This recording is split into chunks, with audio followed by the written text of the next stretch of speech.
So we'll just go ahead and kick things off. So I'm Keith Boswell. I'm the Vice President of Marketing here at ADHD Online.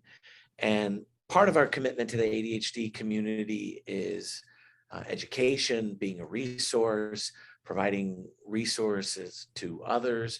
And Lisa Woodruff is kind enough to be here with us today. A fantastic resource that we connected with.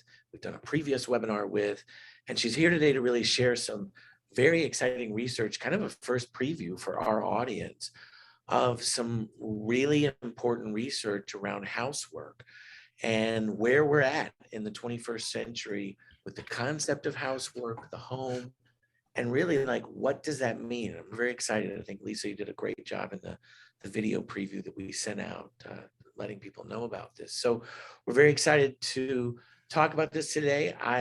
Again, Keith Boswell, I'll go off video for now. I'll turn it over to Lisa, and then I'll rejoin when we get to the Q&A portion. I encourage you to leave your questions in the Q&A at the bottom of the Zoom or in the chat, and we'll get to as many of them as we can today. So I'll turn it over to Lisa. Thanks so much again for joining us. Keith, thank you so much for having me back. I know we're going to do a couple more of these, and I'm going to allude to those. Series. Yeah, exactly. That's right. They asked for one. I was like, how about I do 3? So anyways, I loved being on. The presentation I already did is available as a replay on ADHD Online, and it's all about how ADHD affects home organization. And I did ask to come back 3 times because I want to chunk now for you. First of all, how do we look at housework? What is housework? Who's doing housework? How can we be more equitable in housework? How does that lead to organization will be the next thing that we talk about, the study I reveal, and the work that's related to that. And then we'll follow up with paper. Where does paper fit into all of this? So I'm going to go ahead and share my screen. And I was looking to make sure I knew how to share the slides. Every time I forget, I don't know how I keep forgetting. All right, so today we're going to talk about the state of housework and home organization. As Keith said, I'm Lisa Woodruff, the founder of Organize 365. We have been in business for 10 years, and I love teaching, and I share all of that on my podcast, which is Organize 365. You can also find new podcast playlists in any podcast that you're in if this interests you and you want to go deeper. So here's what I thought about 18 months ago. I started thinking about the homeowners that I've organized in Cincinnati, Ohio, and the thousands that I've helped get organized online in the last 7 years since it's been an online product. And I realized that many of the issues that we look at home are female issues. Not because they're only female issues, but because that historically it's usually been the female that is taking care of the home. And what happens is because there's so much invisible work being done at home, both for men and women, women can't articulate the work that they're doing, and men don't seem to see it the same way, that it defaults to the woman. And then she feels like she has to get through her entire to-do list before she's able to go out and do what she's uniquely created to do because her work isn't done. She's perpetually in that 13-year-old child who can't leave their bedroom on Saturday morning because they haven't finished their work. And so I set out to do some research. Sorry, we talked about this last time, was how ADHD affects home organization, and we reviewed the 6 executive functions. We'll be hitting on those again today. So I set out to figure out what happened to me personally as a female homeowner, college educated. I was working. I wanted to be a stay-at-home mom, loved being a stay-at-home mom. But as I got older, I was like, why don't I feel like I'm able to reach the highest levels of Maslow's hierarchy of needs at home? Why am I not getting to esteem and self-actualization and my unique purpose? And why do I feel like I'm actually playing chutes and ladders and I'm constantly sliding down the slide and trying to climb up the ladder and sliding and not actually getting to the top, but watching my friends who are in work situations being able to come in at the middle of this pyramid and go up to the top. And I thought, as a person who desires to be at home, I should be able to achieve the same self-actualization at home that you can in the work environment. So that was my point of view as I was going into that. And I realized that organization is actually a 3-step process. The first step is decluttering, which is something you could definitely do in a weekend, gives a really big bang. You could get a lot of stuff out of a space. And the last step is increasing productivity, which is digitization and repainting the room and decorating and what people see when they come in your house. But this middle step of organizing is where all the transformation happens and where all the growth happens. And that's harder to find online. And that is what I was teaching people online and in my in-home professional organization. How do we take that skill of organizing and actually teach it? So Organize 365's vision is that we will do research and analyze what's happening in the American home so that we can have better discussions in the media. And that's why I'm so excited to be presenting to you today. We actually have been doing research. So Organize 365 has done 3 research studies in the last 18 months. We get our IRBs through Harrisburg University in their project management department. And we have surveyed over 1,000 people, 1,500 in these first 2 studies. And we've asked them different questions. And it's this first study about the state of housework in the American home that we're going to start with today. But what's interesting is when you get an IRB, which is the internal review board at a university, and you do academic level research, you have to have every single question go through a review board. You have to make sure that you have the utmost ethics and you have the right demographics, answering your surveys, all of these things we had to do. And in there, you have to define every single word of your survey. So we couldn't say, how does housework affect your mental health? Because mental health is not a definable category for academic research. We could say anxiety, we could say depression, but you couldn't say mental health. So we were all ready to launch this survey. And I said to the people on my team, I said, okay, well, how are you defining housework? And they were like, housework. I was like, no. Everybody knows what mental health is, and I'm not allowed to use that because it's not definable. So what is housework? So we went to Google, what is housework? Housework is work that is done at home. I'm like, that is not helpful. If we're trying to have a conversation about what is the visible work, the invisible work, making it visible, just saying that it's work means nothing. Like that doesn't help. And my 4th grade teacher would not accept that answer. So what is housework? And I realized when you do academic research, you also get to define the words that you're putting through research. So I got to define the work that's being done at home. And what I had learned a couple of years ago is I started using the Pew Research Study statistics. And the Pew Research Institute does lots of studies, and they've done studies about housework. And so what they found is there's 28 hours a week of work that is being done at home that is not related to childcare. And this is important. Organize 365 has a kids organization program, but all of the research that we've done and all of the programs we have for adults do not involve children in them, because 60% of the Organize 365 audience do not have children at all or are not in the active parenting years. And I think that the conversation about being a parent versus just being a homeowner or an adult in society is kind of muddling the conversation about the invisible work being done at home. Let's just be clear. Raising children is a 24/7, 365 rest of your life. I think we all can agree on that, right? But when it comes to housework, being an adult, no matter where you live, even if you go on vacation, some of these housework tasks follow you and they're significant. It's not the 90 minutes you spent as a child or 3 hours that you spent as a child on Saturday morning cleaning and organizing your bedroom. It's 28 hours a week. And I thought the Pew Research Institute is wrong. So I did my own time study for Greg and I, and this was about 7 years ago. And it was wrong. We were spending 36 hours a week without counting childcare. And you will see as we go through the study, all of the things that go into that 28 hours a week. So here's the number one finding that I found. We all think that housework is done in a couple hours a week. You guys, every single person on this call, you have a part-time housework job. And what we found is I was hoping to find that women were doing all the work and men weren't helping. That is not what I found. That is not what I found at all. What I found was we're all working and we cannot fathom that there's this much work to do. So surely we must be doing more than our partner, because how could it be this much work? It is this much work. So what is the work? Like already you must be going, there's no, I know you're thinking there's no way. Type in the chat if you think there's no way it's 28 hours. Trust me, it is. It's depressing. So what is the work? First of all, there's cleaning. Everybody knows what cleaning is. Then there's home maintenance, tasks of daily living, and home organization. I'm going to go through every category. So the first two are essential. Everyone has to do them. They're not even optional. If you don't do them, the government will provide assistance for you to have these things. First is cleaning your home. When I said, what is housework? You probably automatically thought of, well, dusting, mopping, toilets, cleaning your home. I define cleaning your home as anything that you could get Molly maids to do or any other cleaning service company. If you can hire a cleaning service company to come to your house and do it, that is considered cleaning. So who does the cleaning? Now, our survey equally surveyed for men and women, all genders, all ethnicities. We perfectly matched the US Census in this study that we did. So the people answering this are not just women, it's women and men. 80 to 83% of all generations like me, I do it.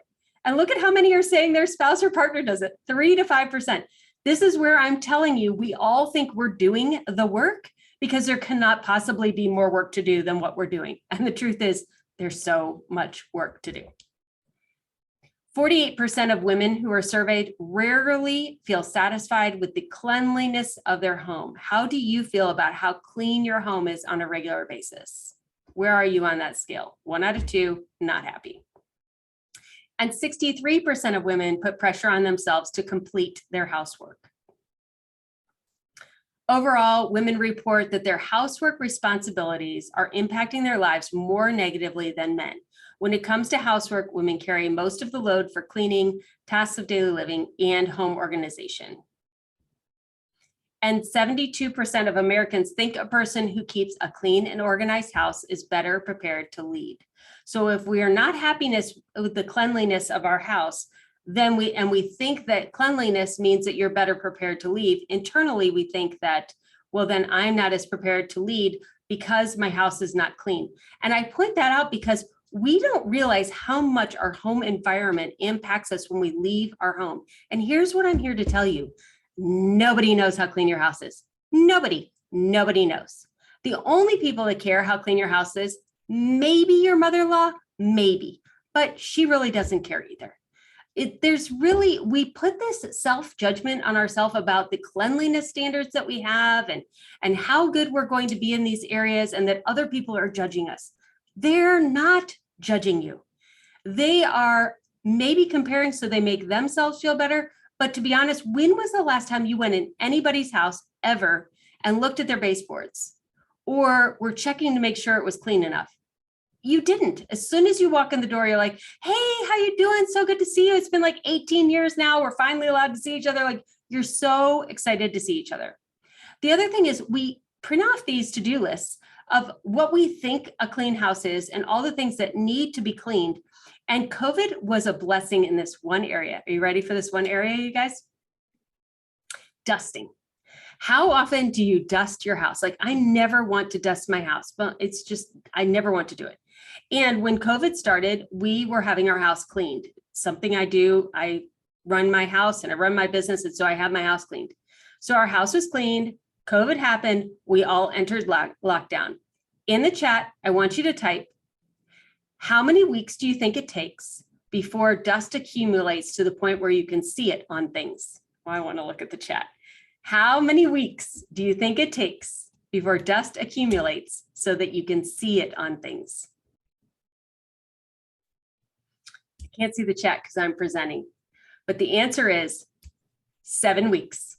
7 weeks into lockdown, all of a sudden there was dust everywhere. And right before there wasn't. So this is an example.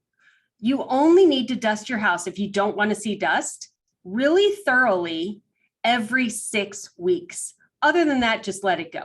How many of you have on your to-do list to dust the entire house every single week or every other week or once a month, and then you feel guilty and you write it again, write it again, write it again?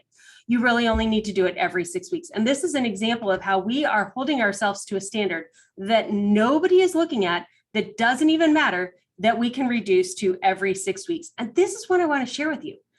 Why are we doing half of the stuff that we're doing? We don't even need to do it. So let's go to the second area that is essential. So if your house isn't clean enough, I have had to professionally organize houses that we had to get it to a level of cleanliness or they were going to take the children away from the family. So you have to maintain a certain level of cleanliness. but really the bar is much lower than you're holding for yourself. The second is tasks of daily living. Now, this is what we think cleaning is, but it's not. Cleaning is actually, again, bathrooms, cleaning your floor. Cleaning can be done in a couple hours a week. Tasks of daily living. This is what's eating all of your time. This is what we equate to cleaning. And this is where a lot of the invisible work is happening that we don't think about. So tasks of daily living, I was thinking about some of the kids who have IEPs and are on special education plans that I help advocate for as they become adults. And if you cannot take care of money and your laundry and your meal preparation, then you can qualify for Social Security disability as an 18, 19, 20-year-old young adult. And the government will provide somebody that can help teach you these skills or provide these skills for you or put you in a home where you can get these needs met for you, and then you don't have to meet these for yourself. This is different than cleaning, and I'm separating out these two kinds of work for two reasons. One, because tasks of daily living follow you everywhere you go. They follow you on vacation, they follow you into a retirement home, they follow you to college. But cleaning sometimes is done by other people. On vacation, in college, in a retirement home, somebody else takes care of cleaning. You don't have to worry about cleaning. Tasks of daily living are of the person, and they start with birth and they go until you pass away. And that is anything that is required to clothe you, to bathe you, to feed you. This is where the majority of our work is. So again, who's doing these tasks? Remember, men and women are answering this, and everybody's like, me, I'm doing it, and my spouse is doing nothing. Again, there's so much work to be done. We just think there cannot be more work than what I am doing. 70% of women compared to 64% of men say they are constantly trying to improve the look and feel of their home. So that's a very close statistic, and over 1 in 2. So basically, if you had 10 people in a room, 7 of them, men and women, are constantly, not just once in a while, but constantly trying to look and improve the look and feel of their home. So let's talk about how these executive functions are affecting just cleaning and tasks of daily living before we move on to the other two kinds of housework. So I want you to be mindful of flexible thinking and self-monitoring. Flexible thinking is the ability to see things out of the box, and self-monitoring is the ability, did I put these in here? Oh yeah, they are. The ability to adjust the unexpected. So what happens if you clean your house every single Saturday morning and all of a sudden you're called away to do something else on Saturday morning? When does your house get cleaned? Can you tuck that into a different day, or do you just wait until the next Saturday? For my son who has difficulty with flexible thinking, for him, we'd just push it to the next Saturday, or I would come over and I would help him get caught up. He has a hard time reassigning a task to a different kind of time of the week. The second one is self-monitoring, and that's the ability for you to see how much you've already done instead of just looking at how far you need to go. When we are doing our housework and our tasks of daily living, it doesn't matter if you just clean the entire kitchen.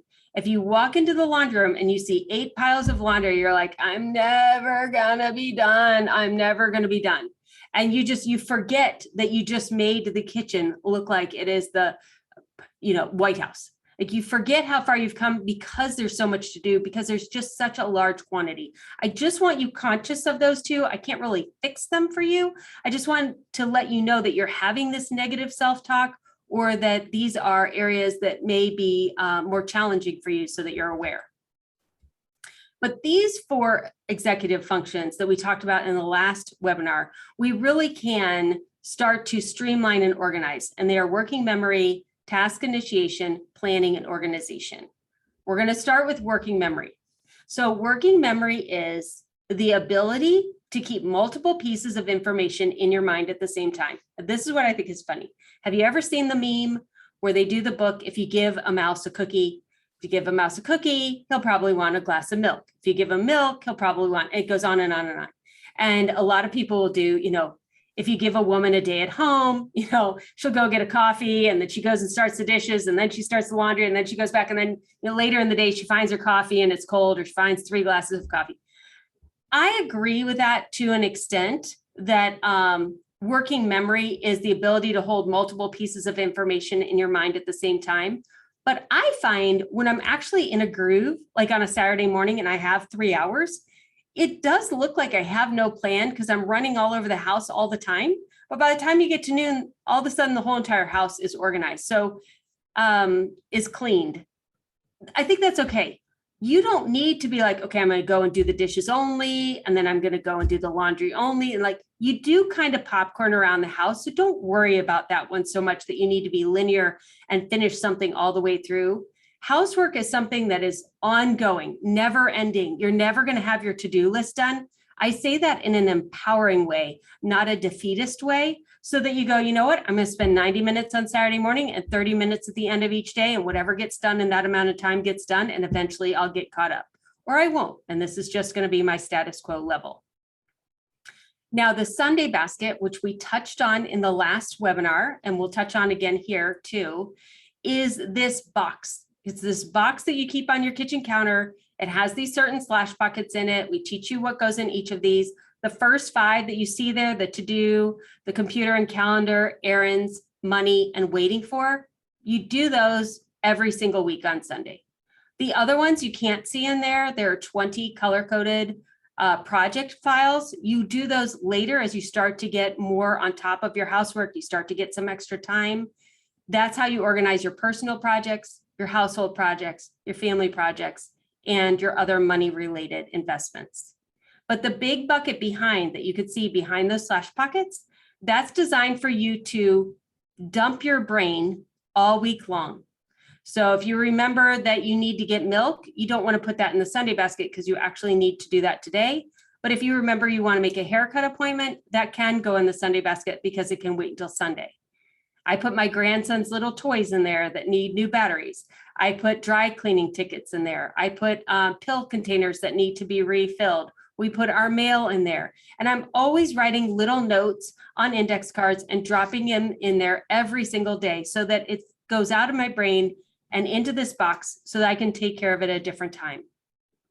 When I'm going around the house and I'm cleaning and I'm doing my tasks of daily living, I will realize we're running out of a cleaner, or I need to order more batteries, or I need to do something like this.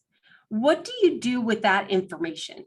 What I do is I grab a piece of paper, I write it down, I drop it in the Sunday basket, and I keep going on my cleaning and tasks of daily living tasks. Organization is the next executive function we want to talk about. And organization has 2 different applications. The first one is to keep track of things mentally and physically. So the mentally is that Sunday basket, being able to externalize your thoughts so you can organize them later. And the second one is actually being able to keep track of things physically.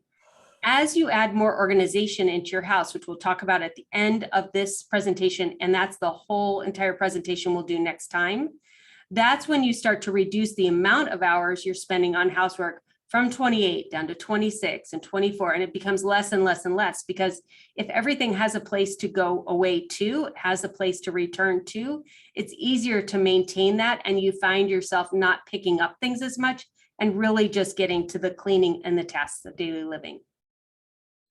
After you organize all your thoughts in the Sunday basket, then you're able to plan. And when you plan your week, you pull out just the tasks that you can add to what you already have on your plate. Not every possible thing you can clean in your house or every possible task of daily living you can do, but you can pick and choose, like, oh, it's the 6th week, we're going to dust this week. Or I only have the carpets cleaned twice a year. And I always do those, right before Thanksgiving and right after Valentine's Day, or whatever it is. You start to create systems and routines for these cleaning and tasks of daily living that you have that then make them require less thinking. So I'm going to switch for a second and I'll come back to this. I'm going to switch over and show you guys, see if it'll do this. Escape. Oh yeah, okay, hold on one second. Escape. So am I still sharing my screen? Yes. Yes. Stop sharing. How to stop sharing? Stop sharing. Okay, so now you see my camera. I've switched to this teacher document camera. This is like the old-fashioned camera where you put the little things and you project it up. Look how cool that is. Okay, so we have a program that teaches you how to organize your house. It's called the Productive Home Solution. It also has all the binders in it. It's the complete home organization program that we have that's in addition to the Sunday Basket. Sunday Basket is separate. So we tell you what to do to organize your house, but also we have this planning day. And in planning day, which the next one is in September, so you have plenty of time, don't worry, do your Sunday Basket now. I actually take you through dumping out everything that's in your brain that you want to do, planning where you are in your life and what your year is going to look like in the next 12 months, where your time goes. And we do this together. This is a 4-hour planning day, by the way, because I love to teach. Making morning, afternoon, and evening routines. But this is what I've just added new to planning day. We actually break out your tasks of daily living and we talk about your laundry, like who does the laundry? How often do you want to make a laundry plan? What is your plan going to be for laundry this next 120 days? We do the same thing with meals. Who's doing the meal planning? Who's doing the shopping? Who's doing the preparing? Who's doing the cooking? Who's doing the cleaning up? This takes so much time. Laundry and meals, I mean, this takes 15 hours a week. It takes so much time. And this is the invisible work that is often being talked about in the media, or you hear in this male-female back and forth that they're doing. This, thinking about what it's going to be, shopping for it, preparing it, cooking it, and cleaning up. When you can delegate, if you see at the top here, I do everything related to laundry. My husband does everything related to meal planning. I don't even think about this at all. He doesn't think about this at all. We fully delegate the whole entire area. We've also been talking about the Sunday Basket. I do everything related to the Sunday Basket and our errand day. And then we're about to talk about maintenance. Greg does everything maintenance related. And we outsource our household cleaning to a cleaning service. And the only thing that I do is the vacuuming, but everything related to household cleaning, we are outsourcing. So I share that because when we are talking about getting organized, becoming an organized person, taking back your time at home, realizing that you have a part-time job, you have a part-time job. It's not if you want it or not, you already have it. Like it's already yours. Nobody's going to take it away from you. You either do it or you delegate it or it doesn't get done. And then you feel guilty about it. And I've been talking to many people about this invisible work and making it visible. And I think the biggest reason why this is such a discussion in the media and why we have people replying to our survey saying, I'm doing all the work and my spouse is doing 3 to 5%, because we don't know what this invisible work is. So when I was doing planning day these are brand new sheets that I just showed you, and we're coming up with some organizing ones for the fall. When I was doing planning day with our people, we were in hour number 3 and the comments started coming in the chat and they said, oh my gosh, I've never been able to visibly see the work like I can now. Like, Lisa, you are really making the work that I'm doing very visible. And now I can have a conversation with my spouse about what it looks like. And I have been saying in the boardrooms that I'm in, look, as a female business owner, the men in Cincinnati are opening any door I ask for them to open. And then they are opening 5 more behind it and saying, oh, Lisa, you don't know it, but you need these doors opened also as a business owner.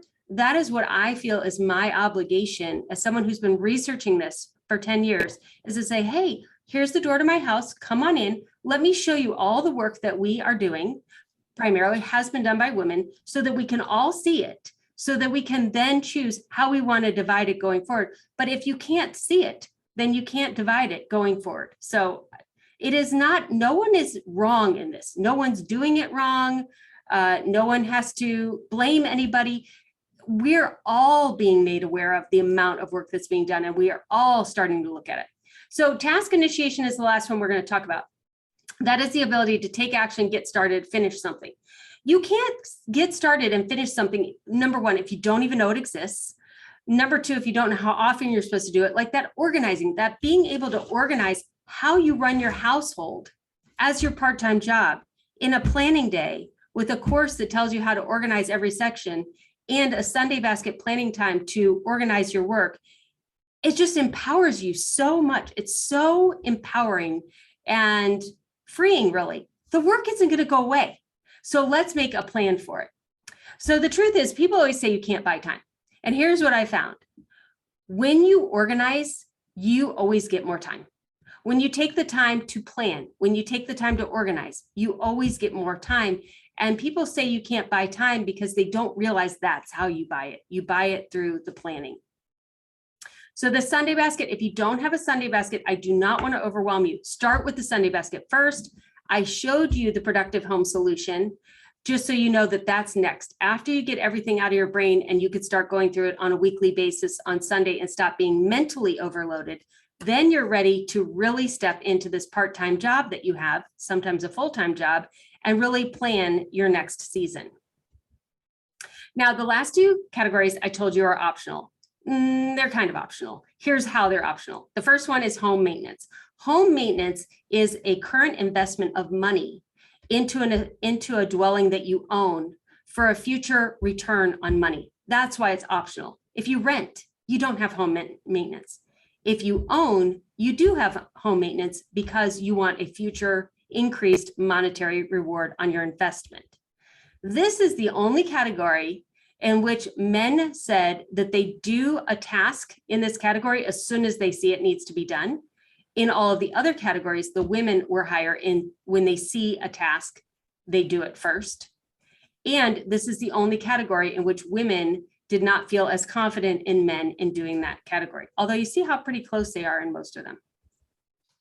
The fourth category, and this is optional, and the only reason I say it's optional is because one, people don't know how to do it, or two, the government's not going to step in if you don't know how to organize your home. So it is totally optional. You do not have to organize your home.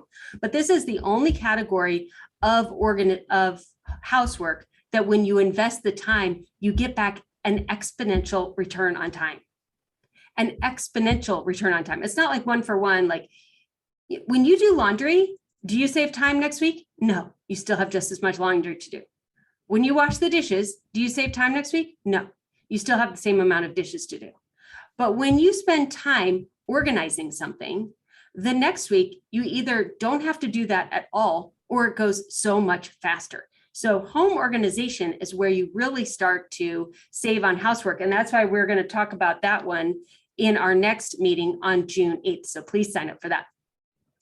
84% of Americans believe organization is a learnable skill. That is awesome.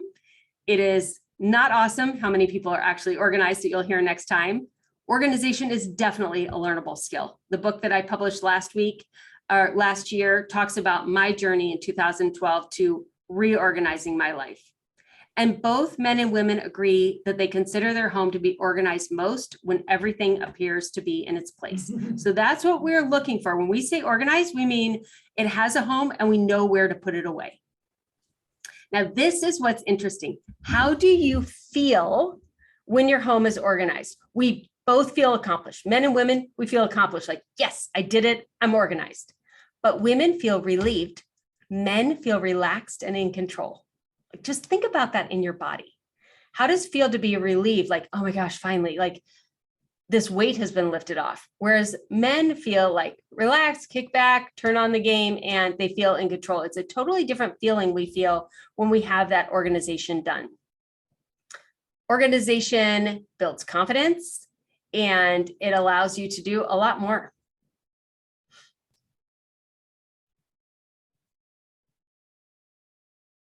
The number one thing that is keeping people from being organized is that they are too tired, but we'll go into a lot more stats about organizing next time. And the one thing I want to talk to you about is, did I talk about Swiss cheese learning in the last seminar? I'm not sure if I did. Okay, so this is something Barbara Hunter said from the school that my kids went to, a learning disability school. She talked about how students that have ADHD have Swiss cheese learning. And so Swiss cheese learning is that they know their math facts one day, but not the next, or they know their shapes one day, but not the next. And they know the information, but they can't always retrieve it when they need to for the test or whatever. And that really stuck with me. I mean, I heard that 15 years ago. And I realized that this is what's happening in America. We have Swiss cheese organizing. And what that means is we're a little bit organized here, but not organized there. And when I ask you, are you organized? What do you say?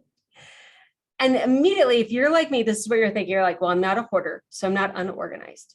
but I'm not a perfectionist, so I'm not organized. You don't know how to answer the question. Even professional organizers, when I ask them, don't know how to answer a question. They don't just raise their hand because you're thinking of that one drawer that you can't get organized, that storage room that if you open the door, things are going to fall out, that you think of what's not done versus what is done. And so we end up just running around and trying to organize little spaces instead of organizing complete categories. So I cannot wait to tell you what I found from that.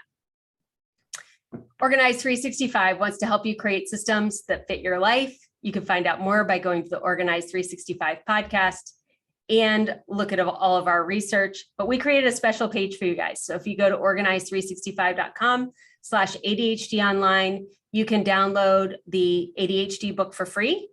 You can find all of our research there. You can find out about the Sunday Basket, the Productive Home Solution, and our kids program.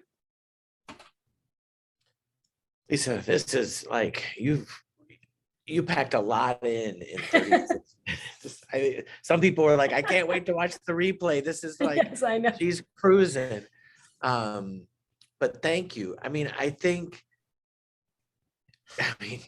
First of all, you validated something I think that is a topic of conversation at my house quite often, this sharing of responsibilities, right? And we are definitely in a world where the modern family is striving to not be the mom-centric family, right? That it's not all on mom. Mm-hmm. And yet that pressure, I think, is on so many of us as parents. But I think, mm-hmm. it is quite interesting. And then we talked in the last webinar, and it came up in the chat, ADHD has an interesting compounding factor on organization and this keeping things together. Some people mentioned they were doing systems like this, and then if they got behind, then it started to kind of feel like a rolling stone. What are your tips if that happens? So I find that for people who struggle with ADHD, executive functioning, the setting up of the systems is difficult. And then once it gets into a good routine, it's way too boring. And so then they don't maintain them because it's boring. Like there's no challenge there. Right. So it is kind of learning what kind of a learner are you and which of your executive functions can support the other executive functions.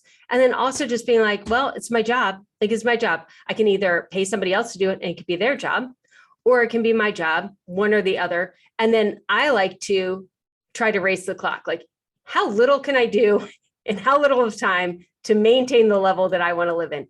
And before I really started diving into this, like in my 20s and in my early 30s, it was like, I was cleaning baseboards, for crying out loud. Nobody ever looks at those.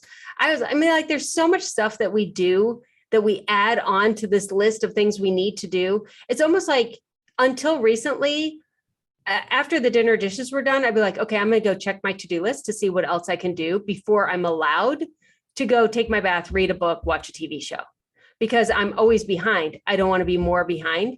And now after I wash the dishes, I'm like, okay, I'm going to do two things. I pick two things. I'm like, good enough for tonight. Like if you don't have a good enough for tonight stance, listen to me. It is never going to be done. It's like, it's never going to be done. Live your life, read the book. Nobody's noticing. So I'll tell you this. I don't think I said this last time. I do dishes 3 times a week. So I'm a very organized person. I have a very clean house. I do dishes 3 times a week. I do them Sunday after Sunday dinner that my husband makes. I do them Wednesday night because the cleaning person comes on Thursday, and I do them some other random day when I can't stand it. I live with my husband. I live with my adult daughter and my grandson.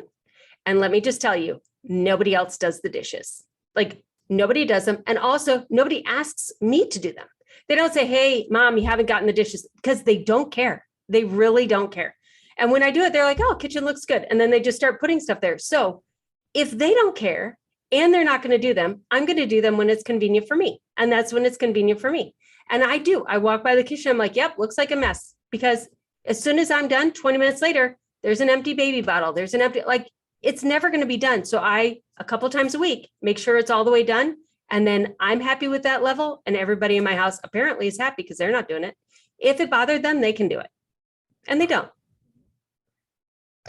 That's just great advice in general, right? I mean, I think because I think we do we put a pressure. I mean, I put a pressure on myself to try to keep doing things every night till it's like then I'm like, oh, I can relax now, but then it's time to go to bed, right? Yes. And I'm just about to pass out now. Well, I want to make sure we get to some of the questions, not just mine.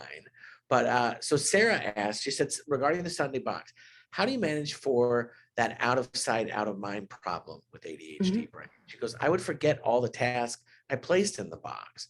Is there a suggested modification that would work for those of us on the call?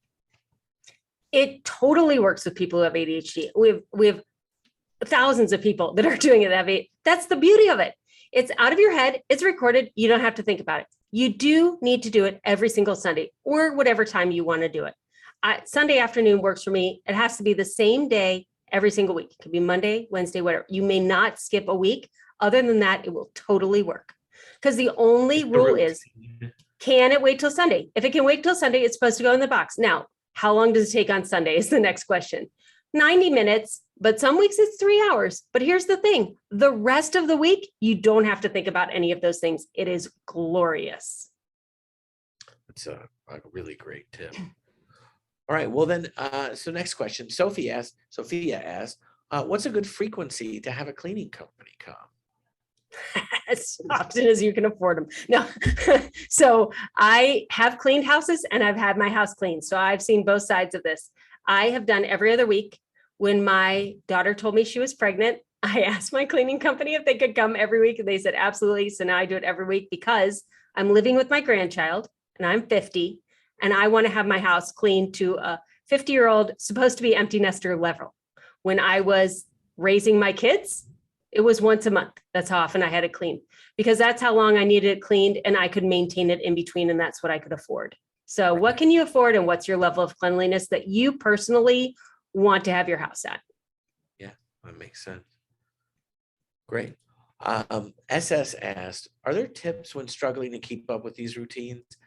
I've done getting things done and various other systems to organize areas of life. It's great for a few weeks, but eventually it just gets forgotten. A weekly review is the first thing that gets put off. And maybe for me, that failure derails me. Me too. And here's why. I was trying to do too many different things. So I was trying to clean the house and organize the house and run a business and raise kids and also do scrapbooking and, like it was 18 things. So I had all these projects in various level of being done all over the house. So in 2012, when I was 40, I was turning 40, and I really organized my house to go into this next season of life. I had to be honest with myself and say, you know what, you've had some of these projects literally out ready to go for over a year, and you clearly haven't done them, and you're not going to do them anytime soon. And so then I had to, and it took me a whole year to do this. I had to decide, am I going to do that project at all? Some of them was no. And then I had to admit to myself that I'm not a person who does whatever that activity is anymore, or has that thing done in their house. That was hard. The second one is I'm not going to do it in this season, but I do want to do it again. And so I would package that up. I would organize all the supplies, make sure I had everything I wanted, and I would put it out of sight, knowing that when the season to do that would be, I would get it done. And then the third one was some of them I said, okay, so these are all things that I've started. These are things I want to do. I do want to finish these. Let's say it's 5. This weekend, I'm not doing anything else because I'm working on this project until it's done. It would take maybe 3 weeks. That would be done. That would be done. At the end of a year, I'd given up projects, I'd packed away projects, and I'd completed projects. And I have no active projects out on my counters anymore. And now I have a new rule called the 24-hour rule. And my 24-hour rule is this. I am not allowed to purchase anything from a store, from Amazon, from Audible, from anywhere until I'm actually ready to start the project. So like if I want a scrapbook, I'm not allowed to go to Michael's and buy stickers unless I've blocked out that day. I can go to Michael's first, buy the stickers, come home and scrapbook. I cannot pick up adorable stickers when I'm out. I'm just not allowed. I cannot buy the Audible book unless I'm ready to press play and listen to the first chapter. Otherwise, I'll have 5 more in my Audible that I'm not listening to. And so for me, that rule makes it so I've also blocked out the time on my calendar to do the project in addition to just the fun of purchasing whatever it is. that reservation of time in the future, I mean, that is the payoff, right? It's Mhm. and that's part of it. It feels like that's part of that invisible time you're talking about. Yeah. Great. All right. Well, we had a question come up in the chat earlier. Darcy said, "Does the planner you showed come in a digital format? I find that paper planners tend to get left sitting on my desk or something, and then when I need to schedule something on the fly, when I'm out of the house, I end up either forgetting to schedule it or double booking myself." Love it. Okay, so no, nothing well, the binder inserts are printable and they are editable for PDF, but I am not your digital organizer. I don't even pretend to be. Everything I have is paper-based. So the planner is paper-based because it's a workbook. And we actually go through the planning day and you physically create all the planning. Here's the thing. There's a date book in the back that you can use as a date book. I don't use it. I use a Google Calendar. So the planner is an actual planning activity that you do. And here's the magic of it. If you never touch the planner again until the next planning day, you still will have accomplished most of what you took the time to really process through and write out as to what you wanted to do in that next 4 months, because it's the act of going through planning, processing, thinking through, and with your hand writing things down that really imprints it in your brain, that makes it come to fruition in your life. So the planner is a workbook that takes you through how to plan out the next 4-month chunk of your life and set the intentions of what you want to do for your personal, your house, your family, and your money. So this one is just for your house. We have a different one for your work. Great. Awesome. All right. Well, let's see. We had another question from Natalie. When looking at a messy room, what's the best way to start sectioning it off to start cleaning?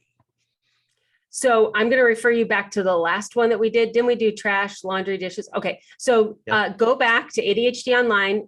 It's free, right? Go and get the webinar. We put the link up in the chat. Go ahead and download that. That is the webinar I did last time. You walk into any room, you look for trash, you look for laundry, you look for dirty dishes, and then I told you how to break down that space. Yeah. Great. All right, here's another one. This one's from an anonymous attendee. What about when you care but hate doing the job, dishes, etc.? Kids refuse because it doesn't bother them, but it is something everyone creates the mess.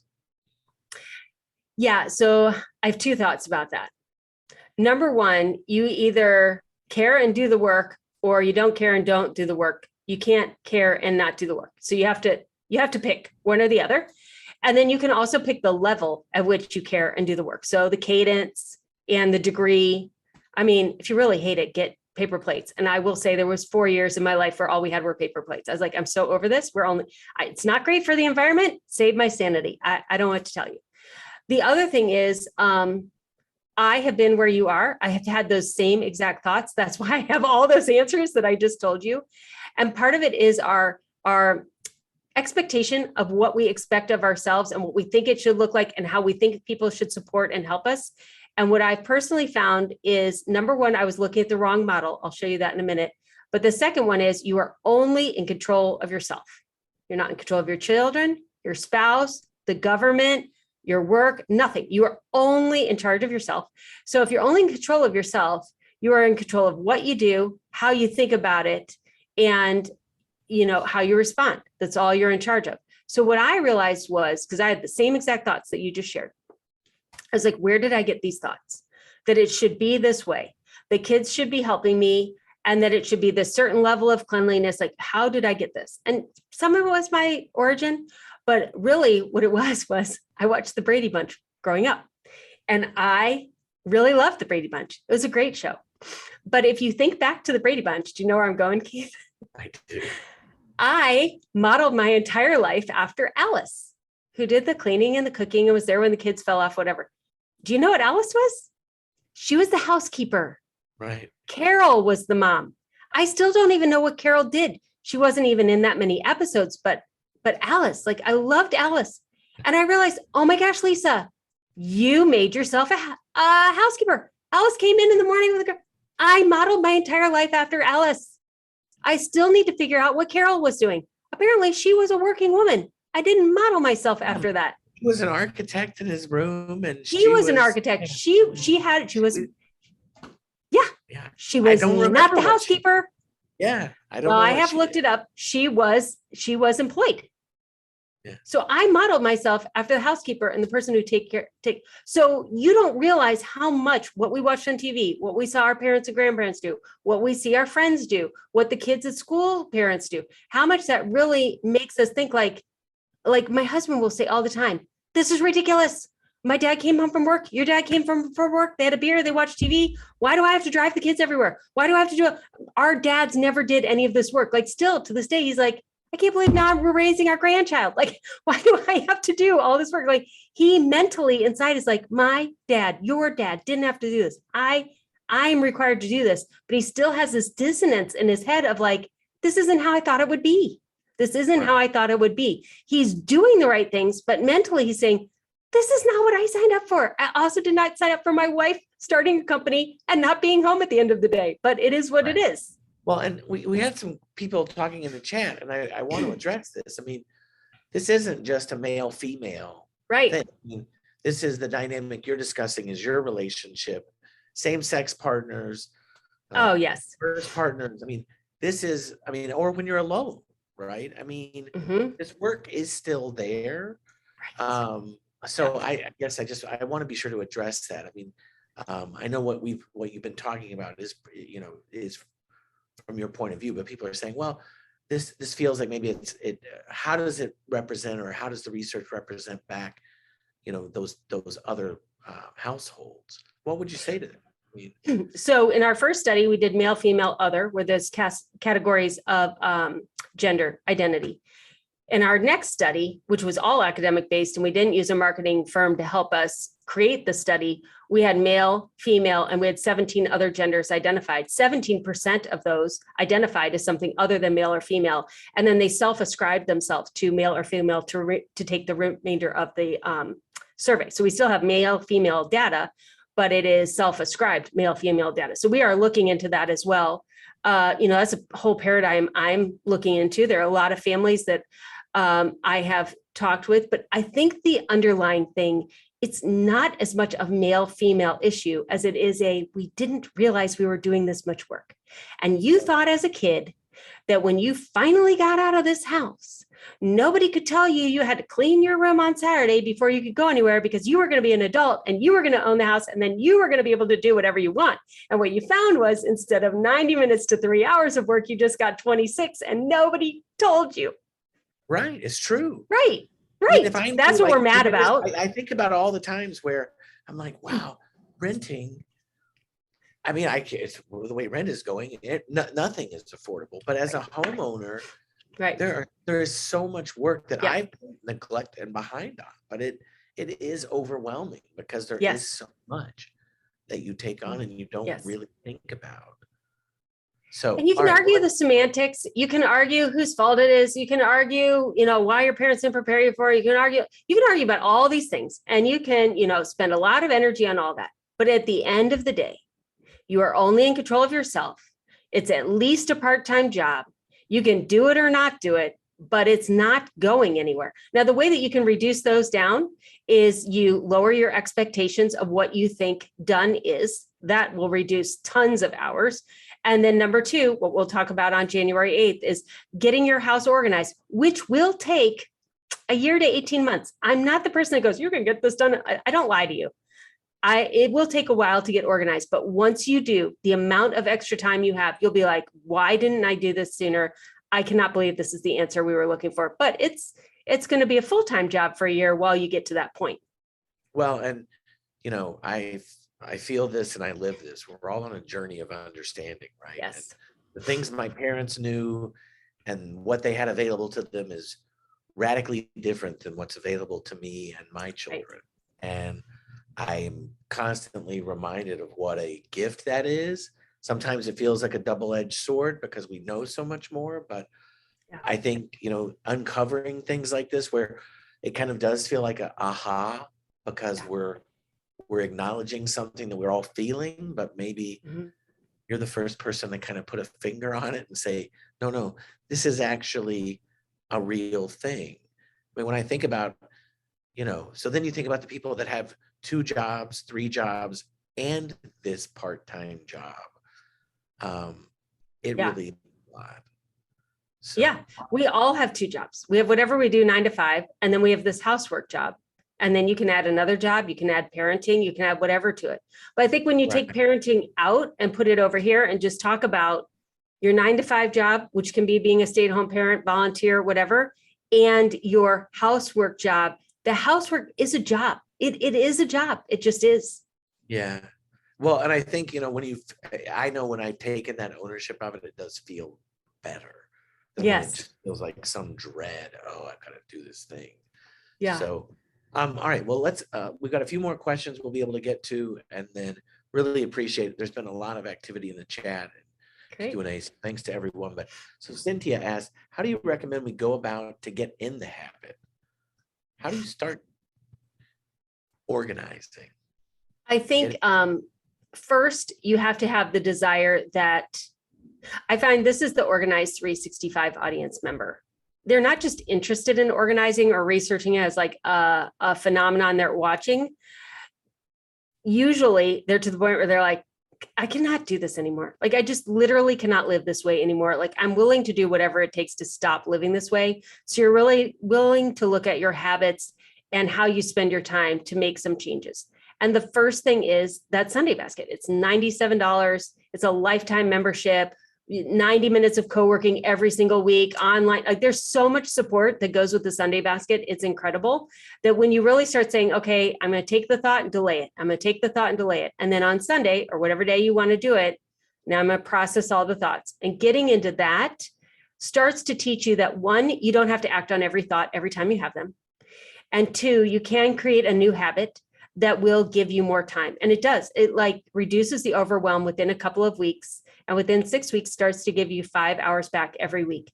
The number of only purchased Sunday baskets, when we just calculate out the actual purchased Sunday baskets, how many hours have been returned to purchasers is over 3 million hours at 5 hours a week. 3 million. We just crossed 3 million last month.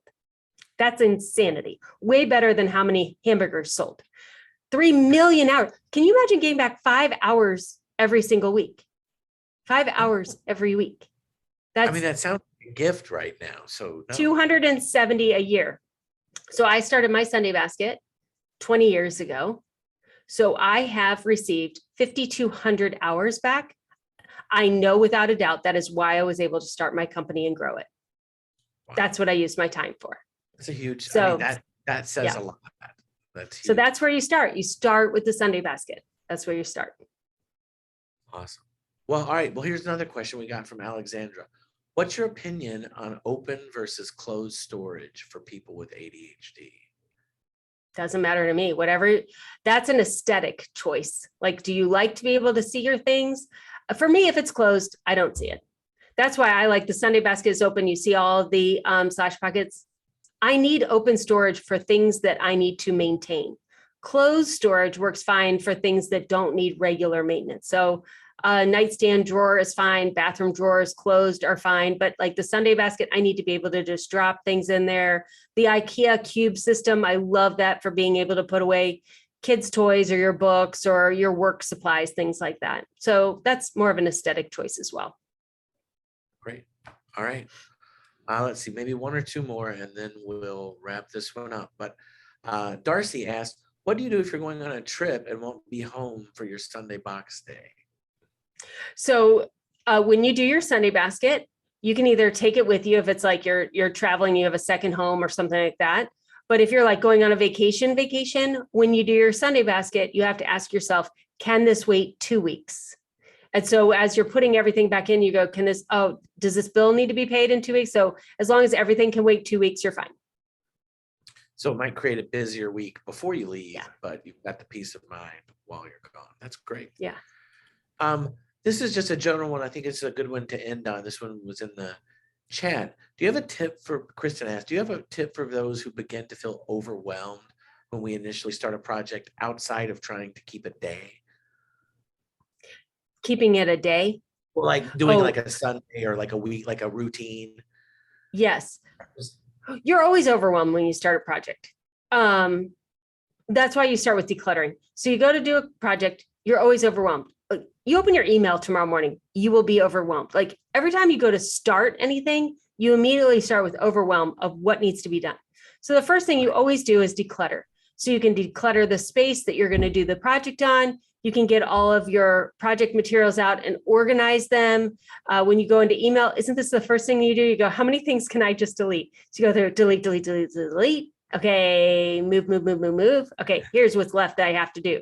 So that's totally normal.